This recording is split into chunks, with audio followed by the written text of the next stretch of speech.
The idea of seeing into the future. It's a rather exciting idea, don't you think? Well, I thought the same as well. At least, I used to, that is. I'm going against everything I believe to be right by posting this on the internet. It's probably better if I'm the only one who knows this, but I can't hold this to myself any longer. I'm going to tell you about a vacation I went on with a new phone, and why you should never, ever hope to look into future events in your entire life. It was the first time my friends and I would be going to the beach without any parental supervision. I'd picked up photography as a hobby from my dad, and ended up getting a new phone just before. My dad made fun of me for it, saying that a phone doesn't count as a real camera, and other things he rattled on about. But I wasn't going to be taking professional photos, so I didn't see the point of getting an actual camera. The camera on my phone ended up working very nicely, but I decided to delete the photos I previously took to test it, so I could have the first photo be of me and my friends. We were all crammed together in my friend Trevor's 2006 Grand Caravan that he inherited from his dad. There were 7 of us in total, being me, my girlfriend Madeline, Daniel, my roommates Trevor and Austin, along with Trevor's girlfriend, Clary, and Justin's girlfriend, Julia. I grew up in the same neighborhood as Madeline, Trevor, and Daniel. Some of us even ended up going to the same college together, where Trevor and I shared an apartment with Justin. It was here when Madeline and I started going out, a few months after we started our first year. Daniel, however, had not gone with us to college, and we hadn't actually spoken with him in quite a while. He seemed rather excited when we invited him to come down with us, and seeing him again was like a breath of fresh air. But things seemed different when he heard that Madeline and I had gotten together. I guess at the time, I thought he was just depressed that he was the only one who hadn't gotten a girlfriend yet. I felt pretty bad about inviting him. After all of us were, for the most part, just going to be spending time with our girlfriends, and he was probably not going to feel included in the vacation. The van continued towards the beach. Trevor was a 70s fanatic and had been playing hits from the decade all throughout the car ride. Daniel, Madeline, and I were in the back seat.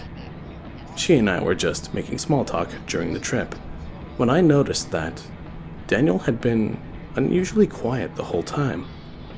Justin and Julia had been chatting about their a cappella group, since that's where they met each other, and Trevor and Clary were, as usual, being absolutely incomprehensible.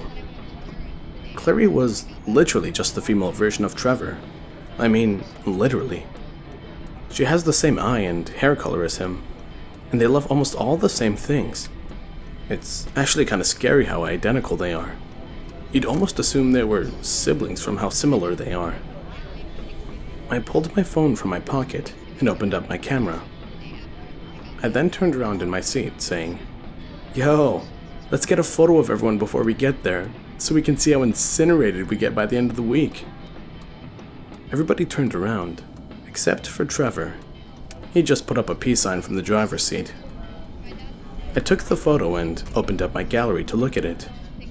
It was then that I noticed it wasn't the first picture I had in my camera roll. There were about 4 other images in my roll, but none of them were photos I remember taking. I clicked on the last photo, before the one I just took, and saw a picture of Justin holding his nose. A deep red was rushing from it, and I saw Julia handing him tissues. Justin had a problem where, if he sneezed very violently, then his nose would start bleeding. The weird thing was that he hadn't actually had a bloody nose this entire trip. So, why the hell was this photo in my camera roll? For a few minutes, I was just left questioning how the photo got there, and was alarmed when I suddenly heard a very violent sneeze explode from Justin. "Ah, shit. Can I get some tissues?" Justin asked, as I watched blood seep from his nostrils. Clary handed them back to Julia, and Julia pulled one from the box, handing it to him. "Nosebleed?" I heard Trevor ask from the driver's seat. "Yep, my body sucks, bro," Justin said, as he stuffed the tissues into his nose. I was left pondering what the hell had just happened. I somehow had a picture of something that hadn't happened yet. I checked the previous photos that randomly appeared in my phone, and they were all events I'd seen before.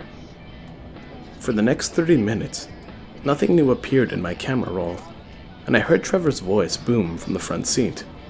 "You guys, we're coming up on the beach." We crossed the swing bridge onto the island, and I couldn't help but continue to watch my camera roll.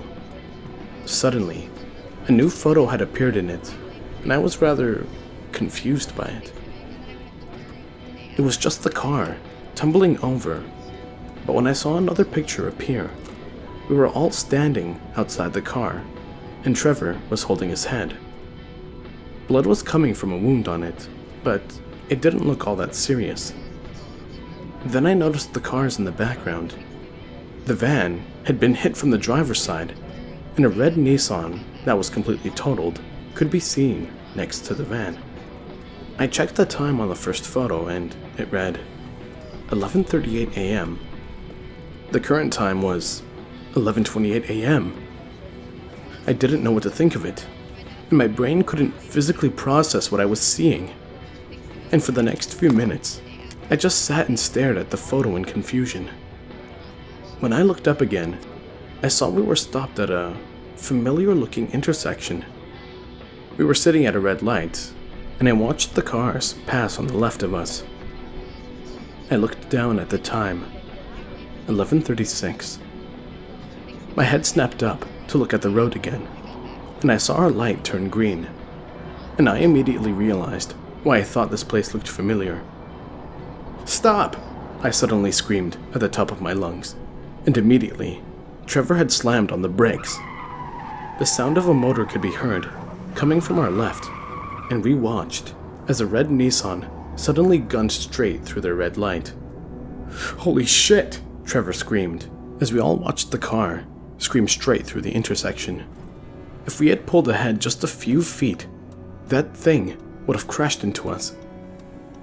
We sat there for a few seconds, before Trevor finally stepped on the accelerator once again. "Thank God you noticed that, Cody.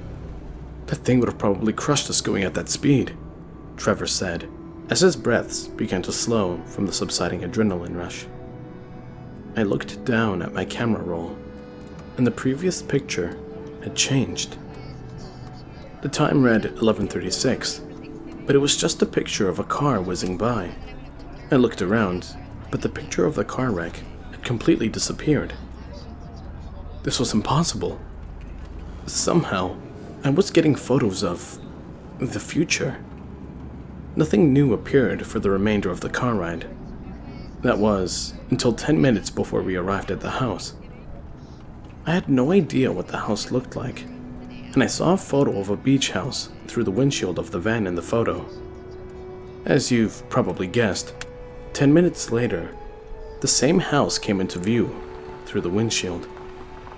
I was beyond dumbfounded at this point.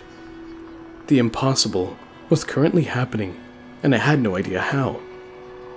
We walked into the house, and apparently, the couples were going to be in rooms together, which didn't seem like a good idea to me.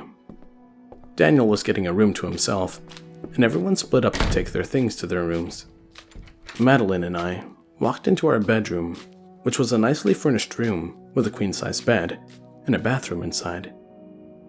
"This is awesome," I heard Madeline yell, as she dropped her bags and jumped face first onto the bed like a child. I couldn't help but smile at her. She usually tried to act more mature than the people around her, but seeing her act this way, I couldn't help but smile. With a sudden shift, perhaps in the realization of what she was doing, she got up off the bed and walked over to unpack her bags. I began to laugh at her sudden bounce back to reality and proceeded to unpack my things as well. We all convened in the living room on the top floor, where we all agreed to spend the first half of this day on the beach, and the second half picking up groceries from the store. As we all went to our rooms to change, I grabbed my swimsuit from my suitcase and walked into the bathroom to change. When I emerged, I saw Madeline in her swimsuit. Let me say something real quick. Madeline, while she doesn't have what would be called a perfect body by today's standards, was still a very curvy person, and seeing her in a swimsuit that appeared very revealing to me, well, let's just say I hadn't seen her show this much skin in my whole life. "What do you think?" she asked me. I always sucked at answering questions like this, so I ended up giving a cliche response. "You look gorgeous." Luckily, she still smiled in response, meaning I gave an answer that was along the lines of what she was looking for. We walked out of the beach house, and I placed my phone in the pocket of my swimsuit. Justin and Trevor went down to the van to get the umbrellas, and I started putting sunscreen on Madeline. She and I had never done anything explicit. All we ever did was kiss and cuddle, but never anything more. So touching her bare skin while rubbing the sunscreen over her was a fairly new experience for me. I then noticed something out of the corner of my eye, though. It was Daniel. He was putting sunscreen on himself, but he was staring daggers my way. When he realized I was looking at him, he looked down at the ground and continued putting sunscreen on himself. It was weird. Justin and Trevor came back with the umbrellas, and we all walked down to the beach. I laid my beach towel beneath one of the umbrellas and pulled my phone out from my pocket. I checked the camera roll once again and saw that more photos had appeared. One of the first ones I noticed was of a dude losing a swimsuit from a massive wave, and him rushing over to grab it before anyone would see.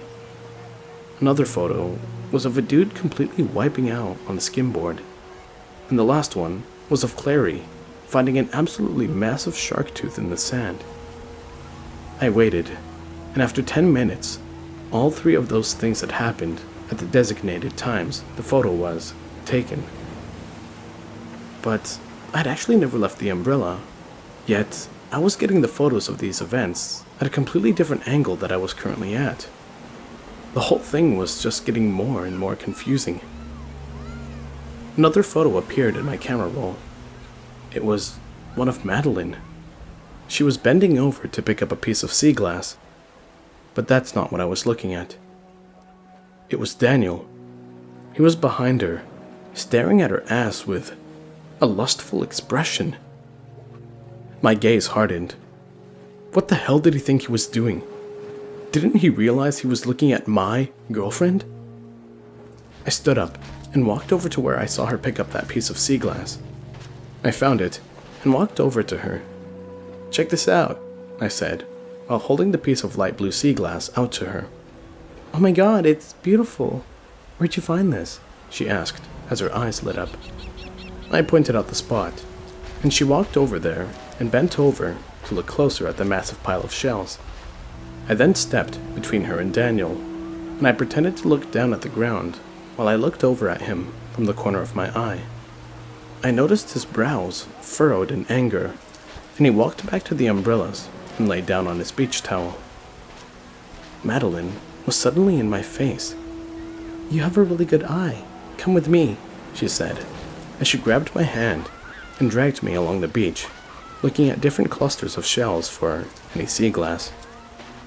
When she wasn't looking, I pulled out my phone and noticed the different photos of shark teeth and sea glass appear in my camera roll. We had quite a haul by the end of it, and she began to dig through our loot for any pieces worth keeping. I kept glaring at Daniel. I knew he's always been a bit of a pervert, but this was just blatant.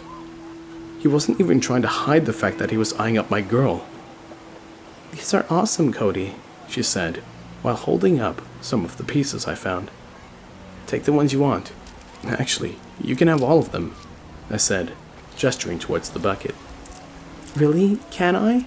she asked, with the biggest smile on her face. Of course," I said nervously, realizing how obsessed she was with these things. Suddenly, I felt a weight on my chest as she jumped into my arms. I fell onto my back, and a warm, wet sensation could suddenly be felt on my lips. I didn't even need to look to feel the furious expression focused on me from Daniel. Madeline pulled away. "You're the best," she said, as she began digging through the bucket again. I couldn't help but smile.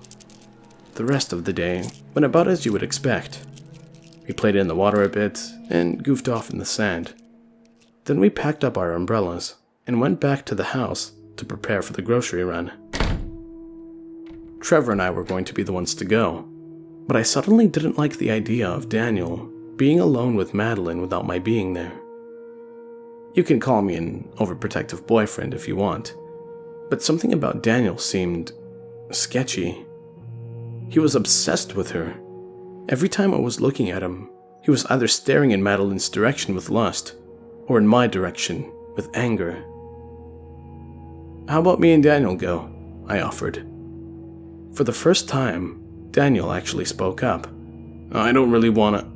"That's a great idea," Trevor said, cutting Daniel off. I knew that Trevor would take any offer if it meant he didn't have to go. Daniel looked like he was about to protest, but with everyone around him suddenly agreeing upon the change, he kept his mouth shut. "All you need to do is go to the pickup lot and then tell him your name," Trevor said, as he gave me his dad's credit card, since he agreed to pay for the groceries. Trevor then handed me the keys, and Daniel and I drove off to get the groceries. As you would guess, the ride there was quiet.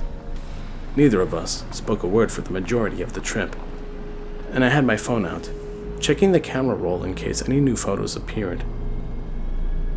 "You shouldn't watch your phone while you're driving," Daniel said, as he continued to stare out the window. I didn't respond to him. I just continued to focus on the road. After a few minutes, he spoke up again. "I don't feel comfortable with you having your phone out while driving," he said, as he glared at me. I couldn't hold myself back anymore. "Well, I don't feel comfortable with you staring at my girl the way you are." The raw malice I could feel in my voice didn't feel like it was coming from me. "What do you—" he started, but I was quick to cut him off. "Don't even try that. I saw you, dozens of times. When you weren't staring at her body, you were staring daggers at me. It was so blatant. There's no way I wouldn't have noticed it," I said. He hadn't responded with anything after that. He just continued to stare out the window. We made it to the grocery store, and I did as Trevor told me. The grocers filled the van full of the items we ordered, and we began to drive back to the beach house. I then noticed a new photo appeared on my camera roll, so I prepared myself. After a few minutes of silence, I heard Daniel speak up again. "You're a real asshole, you know." I was actually surprised by how sudden it was. "Oh, I'm the asshole? Who are you to talk?" I retorted in anger. "The guy who for years knew I had a crush on Madeline, and then you went and stole her from me." He was yelling at this point, but I couldn't feel any remorse for him at the moment. "Oh, boo-hoo. You lost your chance, and I made my move before you were able to. Don't go blaming me for your cowardice." I practically yelled at him while steadying the wheel for when he made his move. Just like the photo had shown, he grabbed the collar of my shirt and yanked me towards him. "You don't deserve Madeline," he screamed. The anger in his eyes showed hatred for me. "And what makes you think you deserve her?" I shouted in response. He couldn't finish his sentence, and with no response, he released his grip on my collar and continued to stare out the window. If it weren't for the future photo, I probably would have swerved and ran off the road. We made it back to the beach house, and the boys came out to help unload the groceries. Daniel and I didn't say a word to each other as we stepped out of the car. If it was going to be the whole week of the staying between the two of us, then I knew it was going to be a long one. We carried all the groceries inside and began to stock the shelves.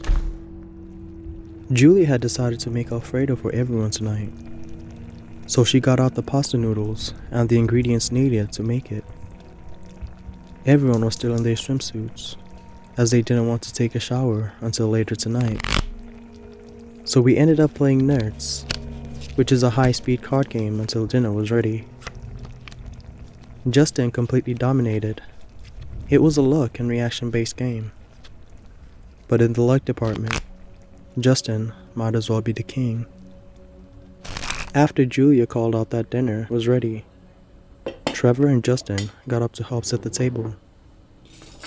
We cleaned up the cards, and I pulled out my phone to check the camera roll again. It had become an addiction at this point. I couldn't stand not knowing what the future had in store for me. I saw a photo of the pasta splattered all over the ground, so I waited for the time the photo said to have been taken and walked over. I offered to carry the bowl, which Julia thanked me for, and I managed to get it over the table without dropping it. Everyone began to dig into the food, and I checked my phone again. The picture had changed once again from the spilled food to me placing it on the dinner table. I knew it. This thing allowed me to change the future. The possibilities with this thing are endless. Those were my thoughts at that time, and I'm sure you're wondering why I view seeing into the future as a curse with the story I've currently told. And don't worry, you'll find out soon enough. We finished dinner, and we all headed down to our rooms for the night. Madeline let me get into a shower first, and that's exactly what I did. Afterwards, I got dressed and walked out the bathroom where she was sitting down on the bed. I can't believe I've never noticed just how beautiful she really was until we came on the strip. I wasn't one to focus on outward appearance, but seeing her in that swimsuit made it difficult not to focus on anything else. She stepped into the shower afterwards, and I could hear her humming over the sound of the running water. I went back over everything this phone could do. Somehow, photos of important future events are taken 10 minutes from when they happen. It doesn't matter where I am, but as long as I can see it, the phone will take these pictures. I have the ability to change future events if I act before they happen as well. What's the deal with this thing? It's kick-ass. I then felt a vibration come from my phone, and a message popped up. I clicked on it, and it took me to the Messages app on my phone. The message read, "How are you enjoying your experience? Give a number out of 10. So of course at that time, I loved the experience, so I replied with a 10 out of 10. Another message followed soon after. Fantastic! Please ensure to continue giving your rating and enjoy your gift. I hadn't realized it before, but the number I was receiving these messages from was my phone number. Who is this? I texted the contact, but no reply. I sent the same message again, but still no reply came from it. Eventually I closed my phone and watched Madeline step from the bathroom. Immediately she walked over to the bed and fell face first into her pillow. She was wearing very childish pajamas, and I couldn't help but smile when I saw her not being so serious all the time. I won't get into details, but I will say she had a lot of responsibility on her shoulders. When she was in college, and whenever I saw her, she seemed stressed out at one thing or another. I watched her as she slept. Creepy, I know. But I couldn't help it. Seeing her sleeping so peacefully, it made me happy knowing that this vacation was really good for her. She finally got to relax. And I'll be damned if I don't let her enjoy her time on the beach. A sound suddenly sent chills down my spine. It was heavy breathing coming from the door. From the sound, I already knew who it was. I hadn't closed the door all the way, and I knew that Daniel was there, sitting just outside our bedroom, staring at us. This had gone beyond just creepy perversion. He had actually become outright insane at this point. I laid there completely motionless, and after about half an hour, I heard him walk back to his room and close his door, and a wave of relief fell over me. While it may have been difficult, I ended up falling asleep that night. The next few days we spent doing mostly the same things. We played out on the beach, and on a few nights we went out to get some dinner. The seafood places here were downright incredible. I had never tasted food this good before anywhere else. I had also used my phone to its fullest extent, and I began to get even more addicted to the thing. During this time, however, the animosity between me and Daniel continued to grow, and the others began to notice it as well. They questioned what was going on between us. Madeline especially wanted to know, but neither of us said anything. After all, it was a matter between me and him. And each night, I'd get a text message from my phone number asking me if I enjoyed the experience, and every time I gave it a 10 out of 10. It always responded with, "Fantastic. Please ensure to continue giving your rating and enjoy your gift." Most of everyone had turned in early this night, and I hadn't yet received the message asking for my rating. I had already taken my shower, and Madeline was still inside taking hers. I opened my camera roll once again, and was rather surprised by what I was seeing. It was a picture of Madeline, but she wasn't wearing her pajamas. She had a towel folded over her. In the next picture, the towel had dropped to the floor, and I'd never seen her body with at the very least underwear on it, so I was rather shocked to see her completely naked in the pictures in front of me.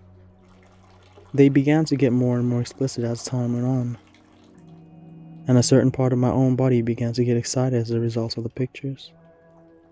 But there was one picture I saw that had just appeared.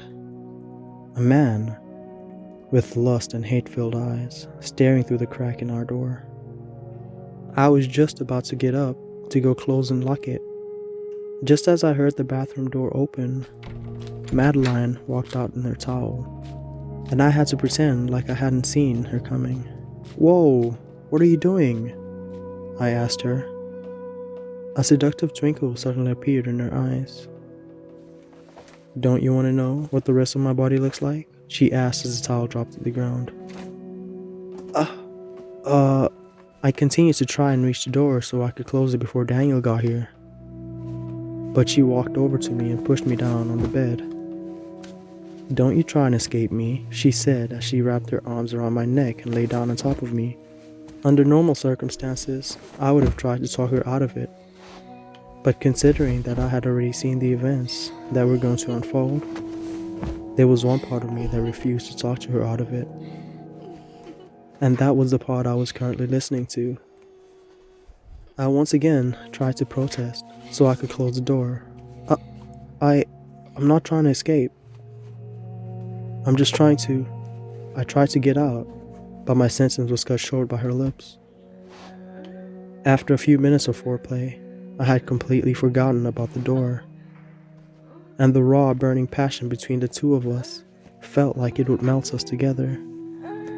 All the while, I knew that Daniel was sitting out there, furiously watching as I took the virginity of the girl he had liked for so very long. But I didn't care. At that moment, all I cared about was Madeline. And we continued for hours, throughout the night. Eventually, she managed to fall asleep, and me, suddenly realizing I was unbearably thirsty, walked up the stairs to get a glass of water. As I was drinking, I pulled out my phone and looked through the camera roll once again. I sighed, looking at the future events that would unfold. So that's my breaking point, wasn't it? I asked myself as I began to memorize the pictures. After 10 minutes, I placed my phone away when I heard the footsteps coming up the stairs. The enraged breathing coming from Daniel could be heard from the second he set foot on the 3rd floor. I didn't face him, just leaned against the kitchen counter. "I thought it might come to this," I said as I turned to face him. "Come to what?" he asked as I could hear his fists clenched together. "So it was the breaking point after all," I said as I went to take a sip of water. Next thing I knew, he was inches from my face, smacking the water glass out of my hands. It crashed into the floor, shattering into a million pieces. "You bastard! You knew I was there, and you still did it!" he screamed. He probably woke the whole house up with how loud he was. Of course I did. There's no rules to say I can't, I retorted to the man. "Well, I said you can't," he screamed once again. "I know what you were doing as you watched us through the doorframe. You really think she wants someone who gets off to watching someone else screw the girl he likes?" I said in my normal tone of voice, and prepared myself to dodge. And just as the pictures had shown, I dodged a punch that was aimed at my face. He seemed confused as to the fact that I had dodged his attack. While it was true that he had 100 pounds on me, I was far smarter than him, and I had a tool that guaranteed my victory. I had memorized all the moves he was going to make from the pictures on my phone. I was going to lead him near the stove, and when he was going to try and tackle me, dodge his attack, and use the heavy oven stone to knock him unconscious. Then, using the rope I found the storage room, tie him up before he comes to his senses. My plan was well laid out. I continued to dodge each attack he threw my way. Eventually, I heard everyone else rushing up the stairs at the sudden commotion. Madeline being the first one up, and noticing Daniel taking swings at me, she began to scream for him to stop, which he didn't even try to acknowledge. We were beginning to near the stove, and I saw him prepare to tackle me. However, I was so focused on his move, I forgot to focus on mine. I tripped over my own feet, and the next thing I knew, I was being rammed against the kitchen counter. His massive hands wrapped around my throat, and he began to squeeze as hard as he could. I hadn't realized it before, but it was then I had to come to the realization that he was genuinely trying to kill me. I tried to rip his hands from my throat, but to no avail. His strength was simply far greater than mine. Everyone around us began to scream at him, yelling for him to stop before he actually killed me. And I even noticed Clary calling the police, but still he didn't stop. I saw the fury in his eyes beginning to turn into sick pleasure as he watched the light start to fade from my eyes. "Enough! Stop this already," Madeline yelled as she rushed at Daniel. She grabbed his arm and attempted to free me from his grip, but there's where he made a mistake. He pulled one hand away, yet with only one hand around my neck, it was still enough to keep me pinned down and continue to suffocate me. But with his free hand, he backhanded Madeline across the face, loud enough to silence the screams of the others. It was at that moment where I wished nothing but death upon my former friend. The terror in my eyes had been entirely replaced by malice. Suddenly, everything around me froze. I still couldn't move, but I could see something out of the corner of my eye. It looked like an arm, but it resembled a tree branch more than it did an arm, with long, slender fingers and a hand at the end of it. The arm placed something metallic in my hands. I knew what it was the second I felt it. I then heard a voice go throughout my head. It sounded raspy and cold. "Go use this." Suddenly, time was back to normal, and I plunged the knife straight into Daniel. The blade slid between his ribs and punctured straight through his lung. He immediately let go of my throat and cried out in pained breaths as he fell to the floor. I too fell to the ground and began to cough violently. Madeline immediately rushed to my side, and I could see the massive handprint splayed across her cheek. I could hear Clara's voice suddenly come up as well. "An ambulance! We need an ambulance as well, right now!" A few minutes later, the police and the paramedics arrived at our house. The paramedics immediately loaded up Daniel into their vehicle and drove off towards the hospital. The police stayed and got the story from us, and everyone had testified in my favor. The police marked it down as self-defense, and I wasn't arrested for brutally stabbing a man. The police left afterwards, and everyone returned to bed. But I doubt everyone got any sleep. After the adrenaline rush had passed, that was when my guilt set in, and I walked down onto the beach. I reached the water's edge and checked my camera roll one last time, looking at the photos of everyone I had taken myself on that first day. After all, it was the only photo that I myself had taken, and not a photo the phone took itself. After I stared at the photo for a few minutes, I powered off my phone and threw it into the sea. I guess it was just because of the guilt that I felt when I looked back at it. I walked back up to the house, and I walked into my bedroom once again. Somehow, Madeline was still asleep, and I laid down next to her and closed my eyes, desperate to just forget the events of this day. But a buzz I heard a few seconds later sent a chill down my spine, and a light illuminating the room suddenly appeared from the nightstand on my side. My phone was lying on top of it, and with a shaky hand, I picked it up and looked at the notification. How are you enjoying your experience? Give it a number out of 10. My fear quickly turned into anger. I replied to the message, 0 out of 10, leave me alone. The usual response hadn't come up. Instead, all I received was a message that read, I'm sorry. A few more seconds passed before I saw another message pop up. I am a gift that was graciously given to you, a power that every human desires. And you dare to give me a 0 out of 10? I do, now leave me alone, was all that I replied with. Unfortunately for you, you and I are bound forever. If you wish to not use me, then that's fine, but don't ever try to destroy me again. Or else, he will get angry, the machine threatened. Who is he? I asked, and it replied immediately. He knows and has seen everything. Want an example? Check your camera roll, the machine said, and I opened the camera roll and saw my mother holding a child in her arms. And when I noticed the date, I noticed it was my birthday. Immediately I went back to the messenger. Where did you get that picture? I demanded from the machine. He knows he has seen everything. Would you like more proof? How about Abraham Lincoln's assassination? I checked my camera roll again, and in the same quality as the camera, I saw Abraham Lincoln with a gun aimed at the back of his head. It looked too real for this to have been anything else. Still don't believe me? I saw as I went back to the messenger. How about when and how your girlfriend will die? Check your camera roll. Every part of my body screamed in fear.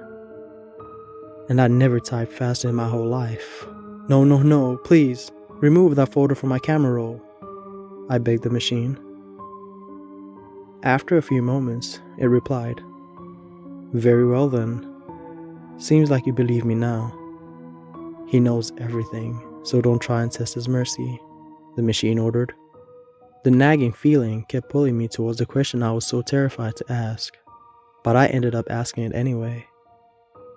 Who is he? The machine took a minute to respond, before eventually asking, Are you sure you want to know? I hesitated, but after a second I typed the message. Yes. After a few seconds, another message appeared.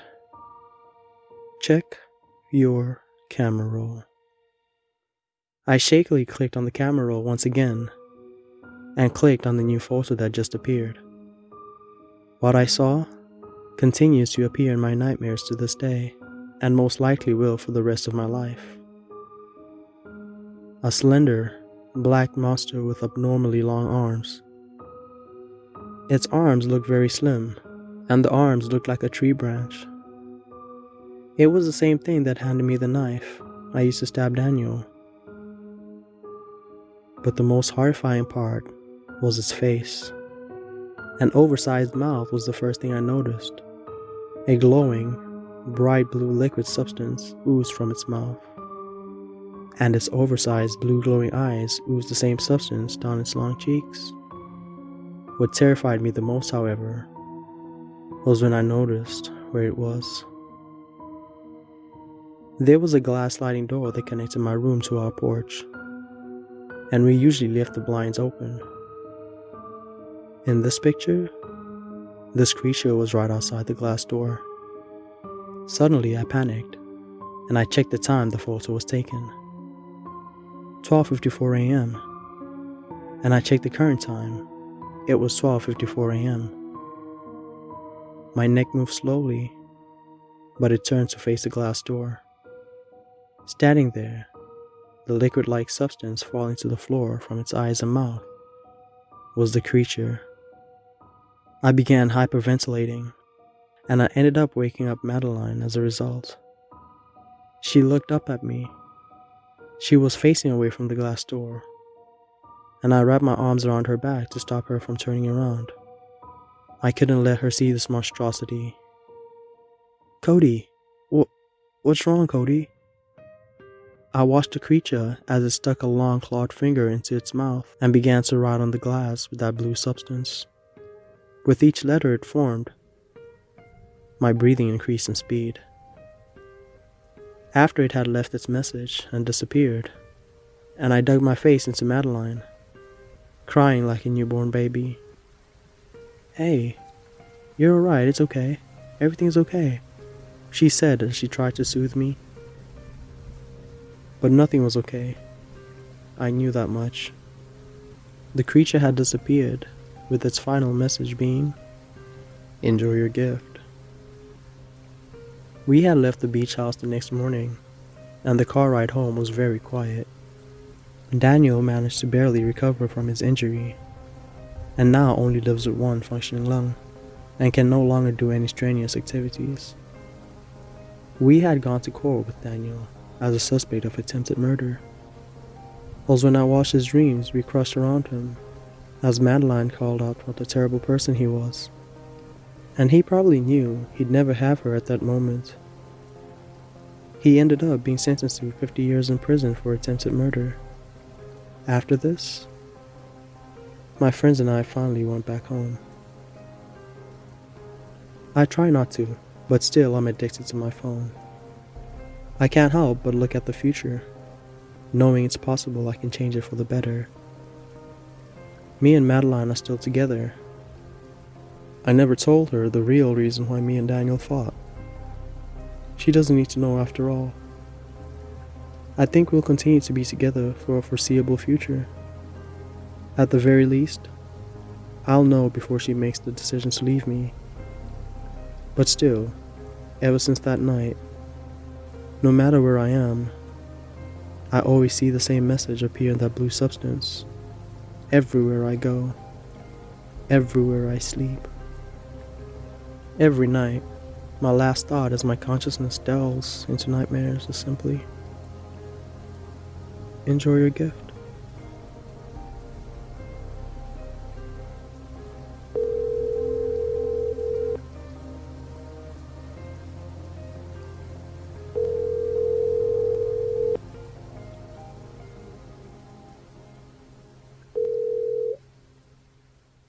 Please leave your message